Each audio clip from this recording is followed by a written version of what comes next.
What's up, you sacrificial monkeys? I'm sorry, I just abused the audience. I take that back. Bad intro. Okay, let's start over. Good morning, my fellow Guantanamo Bay inmates from Georgia getting arrested for sucking cowboy cock. I'm sorry, guys. I'm tripping out. This was not racially motivated, by the way. The intro was not racially motivated. So let me start over.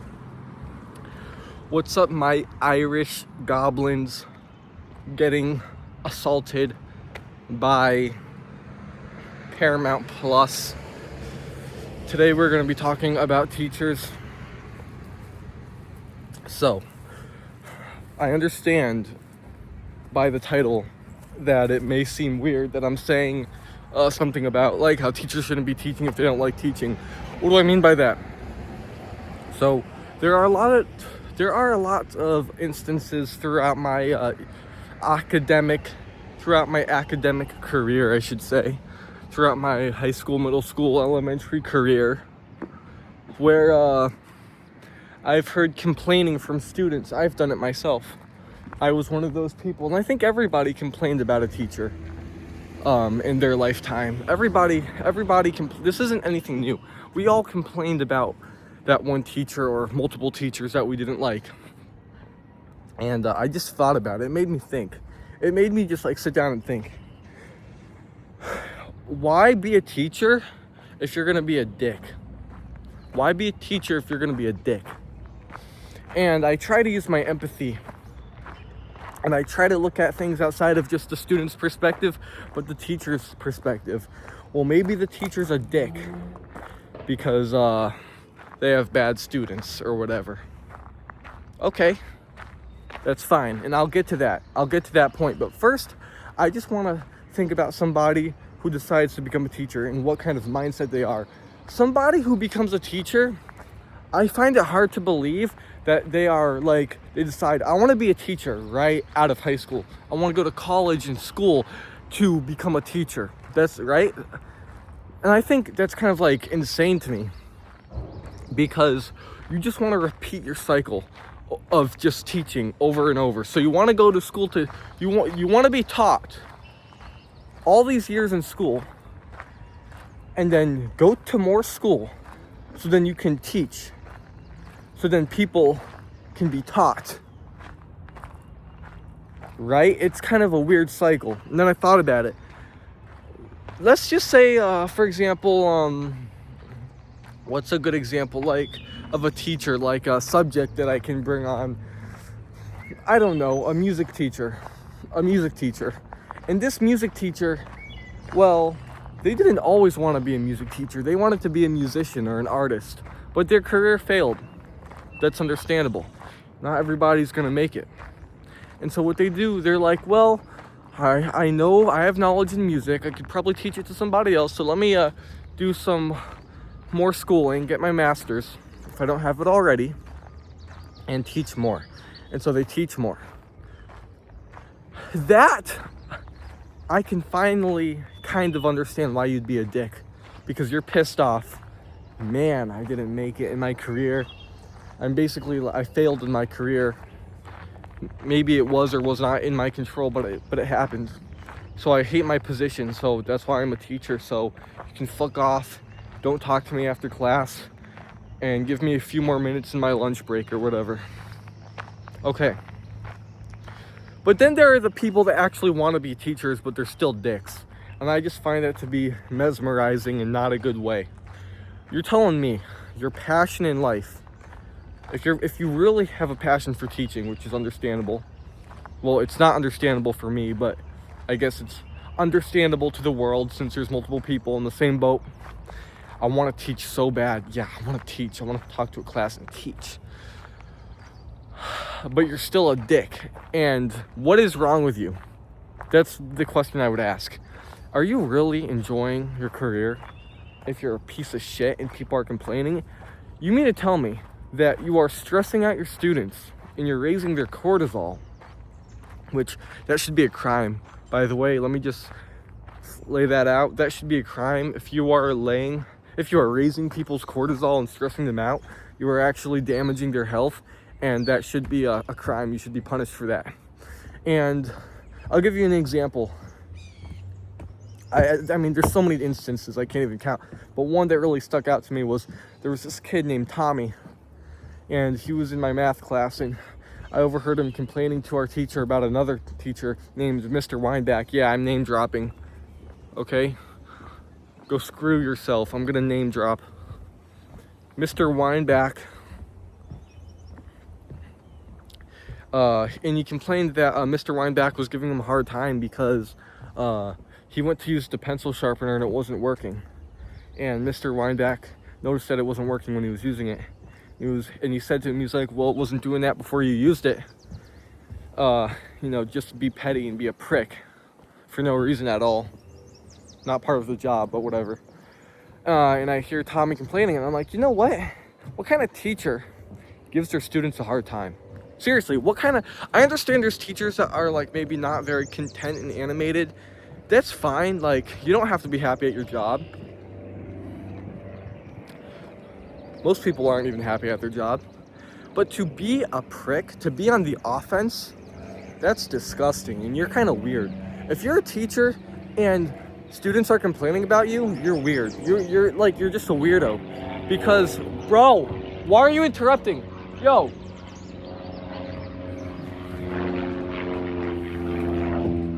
Bro, I'm trying to have a cameo, Delta Airlines.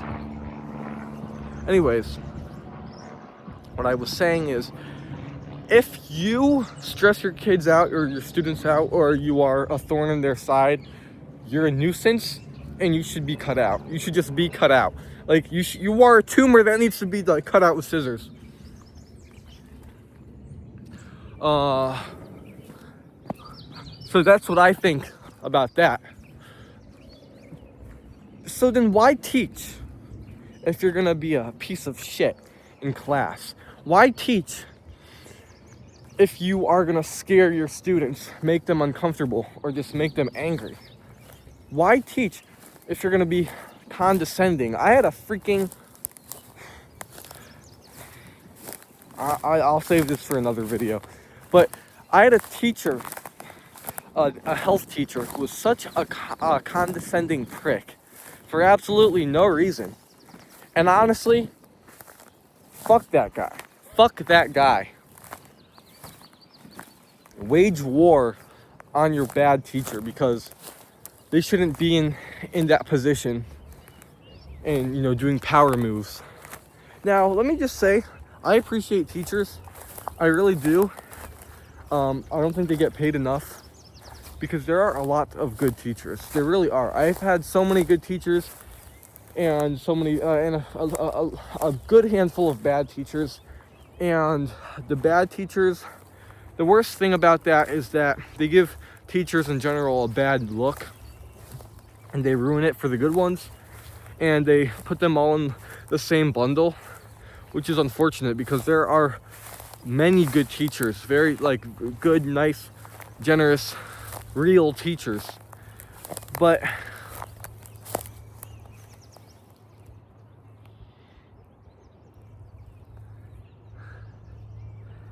why show up? Why show up to class if you're gonna ruin people's day? At that point, just stay home. Just stay home. And, the final thing I'll say is, there is a possible rebuttal that, well, maybe, they used to be a good teacher, but they had so many bad students, and so it wore them down. And I say that doesn't make sense, because this teacher is going to assume that they had former bad students. Now all the students that come next are going to be bad. And most likely, students aren't going to be bad in your class if you don't teach correctly. I'm going to say that. Obviously, there are, misbehaving kids, and those kids are obviously they're at fault. But most of the class, if they like you, they're not going to really misbehave in your class. I had a teacher, legend, oh my God, named Mr. Specia. And the way he would teach is, he would just teach. And he wouldn't stop and catch you if you were talking. A lot of teachers, they can't stand it when they overhear talking, and that makes sense. They want respect. But the issue with that is it kind of ruins the learning experience. I know that, kids shouldn't, be talking over teachers, but if you're stopping class to call them out for interrupting, you're ruining the learning experience. So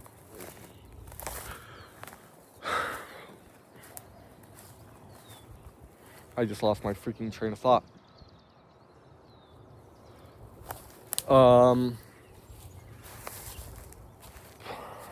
Where am I? I don't even know where I am. Guys, I just left my country. Fuck. I literally just went off the map. Guys, what the heck? I literally don't know where I am. This is so weird. I feel like a tiger's gonna jump out. Hello? That's weird. I'm gonna have to find a way. Anyways, so, oh, there we go. Trail. So, anyways, holy cock, I just interrupted myself. I'm sorry. This is I am abusing my audience right now. Okay, so, Mr. Special, what he would do is he would continue teaching whether or not people were talking in the back. And a lot of people would be talking and chatting in the back. And Mr. Special not once stopped teaching to call them out. He didn't. He would just keep writing on the whiteboard. He would keep explaining no matter how many people in the back were talking. And that's a brilliant way to teach. Why? For two reasons. You don't ruin the learning experience. You don't, I almost ate shit. You don't ruin the learning experience by, telling people to stop. But the people that aren't listening and are just chatting away, they're gonna learn themselves to stop talking and listen when the quiz comes or when the test comes, because they decided. And I like this teacher, so that's why I'm like sounding like this. They're gonna learn that they were a knucklehead and decided to disrespect you. So if you're a teacher and you really want to be efficient and you don't want to be controversial, because if you're a controversial teacher, something's wrong with you. This is your job. This isn't your reality show. It's just a job. It's your career. Why would you want to stir things up? Just be normie. Can you just be a normie? Can you be a normie teacher? No one wants to go to school. Nobody wants to go to school. Can you just be a normie teacher? Long video, guys. I hope I said something cohesive. I'm not really great at telling a story like this with a tripod where I'm walking through a trail outside. But I hope I didn't whip my audience and pepper spray their balls.